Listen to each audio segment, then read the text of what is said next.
हरे कृष्णा, राधे राधे। तो फ्रेंड्स, आज की इस वीडियो में हम जानेंगे, जैसे हमारे घर में लड्डू गोपाल की सेवा होती है, तो उन दिनों पीरियड्स टाइम में हम घर की किचन में, अपने रसोई घर में कैसे काम करें जिससे कि हमारी किचन अशुद्ध ना हो। और दूसरा सवाल कि पीरियड्स के कितने दिनों बाद हमें लड्डू गोपाल जी की पूजा सेवा शुरू करनी चाहिए। तो दोनों सवालों के जवाब मैं इसी वीडियो में देने वाली हूँ, तो प्लीज़ वीडियो को पूरा देख लीजिएगा। तो सबसे पहले हम जानेंगे कि लड्डू गोपाल की सेवा हमें पीरियड्स के कितने दिनों बाद करनी है। तो फ्रेंड्स देखिए, सबका बॉडी सिस्टम अलग होता है और सबकी जो पीरियड टाइमिंग होती है ना लेडीज़ों की, वो अलग होती है। यानी किसी को 3 दिन में ही पीरियड्स बंद हो जाते हैं, तो किसी के 5 दिन, 6 दिन, 7 दिन तक भी पीरियड्स चलते रहते हैं। ठीक है, तो इस सवाल का जवाब आप ही के पास है। यानी कि अगर आप 2.5 से 3 दिन में ब्लीडिंग आपकी बंद हो जाती है, तो फिर आप चौथे दिन सर धो करके और लड्डू गोपाल की सेवा शुरू कर सकते हैं।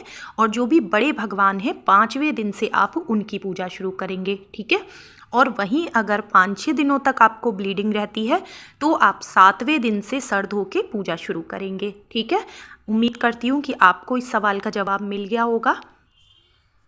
और ध्यान रखें, जिस समय आपको पीरियड्स हो रहे हैं, ब्लीडिंग हो रही है, उस टाइम पे आपको अपना सर नहीं धोना है, नहीं तो इससे आगे चल के आपके लिए बड़ी बड़ी परेशानियां या दिक्कत क्रिएट हो सकती है। ठीक है, तो जल्दबाजी ना करें। अच्छे से जब आप साफ स्वच्छ हो जाएं, तभी से आप लड्डू गोपाल की सेवा शुरू करें। तो फ्रेंड्स, किसी भी महिला के लिए पीरियड्स का होना कोई बुरी चीज़ नहीं है। ठीक है, ये एक नेचुरल प्रक्रिया है और इसकी वजह से ही जो हर महिला है वो संतान सुख प्राप्त कर पाती हैं। ठीक है, तो इसमें बहुत ज़्यादा घबराने की बात नहीं है। आपको रेस्ट के लिए 4 से 5 दिन दिए जाते हैं, जिसमें कि आप रेस्ट कर सको।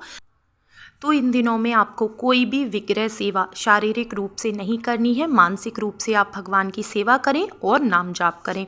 तो फ्रेंड्स, अब बात कर लेते हैं कि हम इन दिनों में घर की किचन में कैसे काम करें। कि तो देखिए फ्रेंड्स, पहले के टाइम में क्या, अभी भी, आज भी ऐसे बहुत से घर हैं जहाँ पर कि पीरियड्स टाइम में महिलाओं को किचन में नहीं जाने दिया जाता है। घर में कोई और सदस्य पूरा मतलब काम, पूरी जिम्मेदारी संभाल लेते हैं। और जिन महिलाओं को पीरियड्स हो रहे होते हैं, उस टाइम में उन्हें भरपूर रेस्ट दिया जाता है, बल्कि उनके भी खाने पीने की पूरी जिम्मेदारी जो घर के अन्य सदस्य हैं वो ही उठाते हैं। तो ऐसा देखकर या सुनकर मुझे तो बहुत अच्छा लगता है कि इन दिनों में उन्हें पूरा रेस्ट कराया जाता है। लेकिन फ्रेंड्स देखिए, हर किसी के घर में ऐसा हो ये संभव नहीं है, क्योंकि एक तो पहले के टाइम में ऐसा होता था कि जॉइंट फैमिली होती थी, जिसमें एक ही फैमिली के अंदर कई सारी महिलाएं होती थी। तो वो मिलजुल के आपस में एक दूसरे का, जब पीरियड टाइम आने वाला होता था, तो एक दूसरे की हेल्प भी करती थी।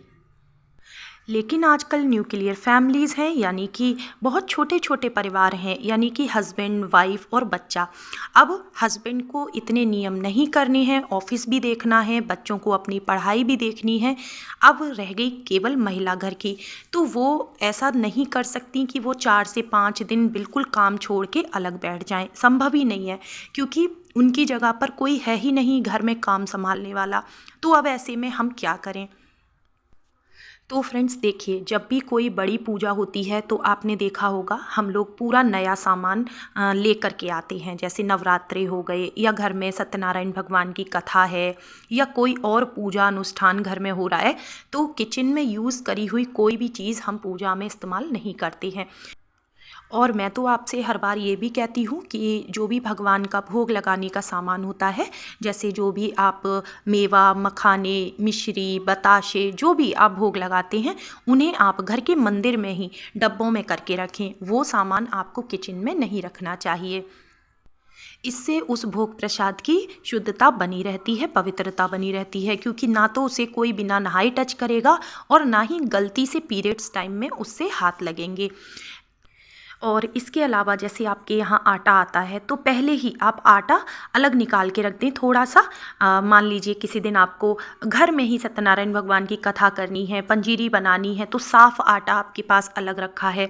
बिल्कुल इसी तरह जो चीनी हम लोग लाते हैं, वो चीनी जो मतलब एक बड़ा डब्बा होता है किचन में, जिसमें हम भर के रखते हैं, और एक होता है जो डेली यूज़ का छोटा डब्बा होता है। तो छोटे डब्बे में से आप यूज़ करिए, लेकिन बड़े डब्बे की चीनी बिल्कुल साफ़ सुथरी बनी रहेगी। तो फ्रेंड्स ये तरीके मैं उन लोगों के लिए बता रही हूँ जिनके लिए पीरियड्स टाइम में हर सामान अलग करना पॉसिबल नहीं है, ठीक है। अगर आप अलग कर लेते हैं चीज़ें तो बहुत ही अच्छी बात है, नहीं कर पाते हैं तो आप इसी तरह से करेंगे। और मान लीजिए पीरियड्स टाइम में आपके डब्बे में चीनी ख़त्म हो गई है तो उस बड़े डब्बे से आप किसी और से निकलवाएं, उस डब्बे से आपको बिल्कुल भी हाथ नहीं लगाना चाहिए। और जो हम रोटी या पराठा बनाने के लिए सूखा आटा यूज़ करते हैं ना, उस आटे को यूज़ करने के बाद आप जो परोथन होता है उसको ना बड़े डब्बे में जहाँ पर कि आपने आटा रखा हुआ है उसमें नहीं मिलाना है। आप उस सूखे आटे को अलग किसी टिफ़िन में डब्बे में करके रखें, इससे आपका पूरा आटा शुद्ध साफ सुथरा बना रहेगा। और बाकी आप भी आइडियाज़ निकालें कि किन चीज़ों से आपको बिल्कुल भी हाथ नहीं लगाना है। आप घर के किसी और सदस्य से मांग लें वो चीज़, लेकिन ज़रूरत से ज़्यादा चीज़ें आपको छूने की ज़रूरत नहीं है।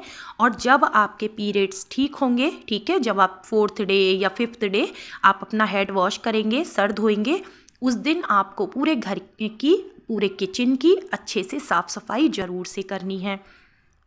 अपने गैस चूल्हे को, काउंटर टॉप को आप अच्छे से धो लें, पोंछ लें। जो भी डब्बों पे आपने हाथ लगाया है उन डब्बों को आप अच्छे से धो लें, साफ़ कर लें। और इन दिनों में आपको मक्खन या मलाई से घी नहीं निकालना है, क्योंकि कहीं ना कहीं वो घी हम पूजा में या भोग प्रसाद में यूज़ कर लेते हैं। तो आप 3 से 4 दिन आप रुक जाएं, जब सर धो लें उसके बाद आप ये काम करें। और सबसे ज़रूरी महत्वपूर्ण बात कि देखिए, जब भी हम ठाकुर जी को भोग लगाते हैं उसमें तुलसी ज़रूर होनी चाहिए, क्योंकि फ्रेंड्स तुलसी जी इतनी पवित्र होती हैं ना, केवल उन्हीं में इतनी सामर्थ्य है कि हमारे द्वारा बनाए हुए भोजन को वो प्रभु के भोग लगाने के लायक कर दें। क्योंकि ठीक है, हमारे शरीर में इतने दोष, इतने विकार हैं ना कि हम तो पूर्ण रूप से अशुद्ध ही हैं, हम भक्ति के लायक नहीं हैं। लेकिन क्योंकि प्रभु ने हमें इस लायक समझा है, हमें अपनी भक्ति करने का मौका दिया है, तो हमें इन छोटी छोटी सी बातों का ध्यान रखना चाहिए। इसीलिए मैं आप लोगों से कहती हूँ कि घर में कभी भी एक तुलसी नहीं होनी चाहिए। ज़्यादा से ज़्यादा आप तुलसी लगाएं घर में, 5, 6, 7 जितनी लगा सकते हैं, ठीक है। इससे क्या होगा ना, कोई भी मौसम हो, सर्दी, गर्मी, बरसात, आपके घर में कभी भी तुलसी जी समाप्त नहीं होंगी। तो जब भी आप 4 से 5 दिन में पूरी तरह से शुद्ध पवित्र हो जाएं तो अपने पूरे घर की, किचन की डीप क्लीनिंग आप ज़रूर से कर लें। और पूरे घर में गंगा जल ज़रूर छिड़क दें। इसके अलावा धूनी आप ज़रूर दें। गाय के गोबर के जो उपले होते हैं उसको गर्म करके उस पर आप जो भी चीज़ें हम बताते हैं वो सब डाल के आप धूनी दें पूरे घर में। कुछ ना हो सके तो खाली लौंग कपूर ही आप पूरे घर में जलाएं, इससे भी हमारा घर शुद्ध पवित्र हो जाता है। और अपनी किचन की शुद्धता, पवित्रता बनाए रखने के लिए आप ध्यान रखें कि पीरियड्स टाइम में भी आपको अपनी किचन में बिना नहाए काम नहीं करना है। नहाकर साफ शुद्ध होकर ही आप अपनी किचन में जाएं, क्योंकि फ्रेंड्स जो हमारा रसोई घर होता है वहाँ पर भी अन्नपूर्णा माता यानी देवी देवताओं का वास होता है, तो हमें इस चीज़ का ध्यान रखना चाहिए। तो देखिए, जो हमारी किचन में दाल है, चावल है, वो तो धुलने के बाद ही बनते हैं, ठीक है। अगर उसमें गलती से हाथ लग भी जाता है तो कोई दिक्कत नहीं है। और देखिए, जो भी सब्जियां होती हैं वो भी धुलकर ही बनती हैं, ठीक है। बस आपको ध्यान रखना है, जैसे आटा है, चीनी है, और जैसे जो जिन दिनों में पीरियड्स रहे उन दिनों में जो दूध रखा था फ्रिज में, या जो दूध आपने पीरियड्स टाइम में यूज़ किया है उसका भोग ना लगाएं ठाकुर जी को, ठीक है। साथ ही देखिए, जो हमारी किचन में पीने का पानी रखने के जो बर्तन हैं उन्हें आप ताज़ा भर के रखें, धो लें, पोंछ लें, ठीक है। तो पीरियड्स टाइम में यूज़ किए हुए पानी से आप भोग प्रसादी ना बनाएं। तो फ्रेंड्स, जब कोई करने वाला नहीं होता है तो हमें इसी तरह से अपने घर के काम करने होते हैं। तो उम्मीद करती हूँ आज की वीडियो में दी गई जानकारी आपको पसंद आई होगी। अच्छा, आपके घर में कौन कौन से नियम फॉलो किए जाते हैं मुझे कमेंट में ज़रूर से बताना। वीडियो अच्छा लगा हो तो लाइक कर लेना, चैनल को सब्सक्राइब कर देना। राधे राधे।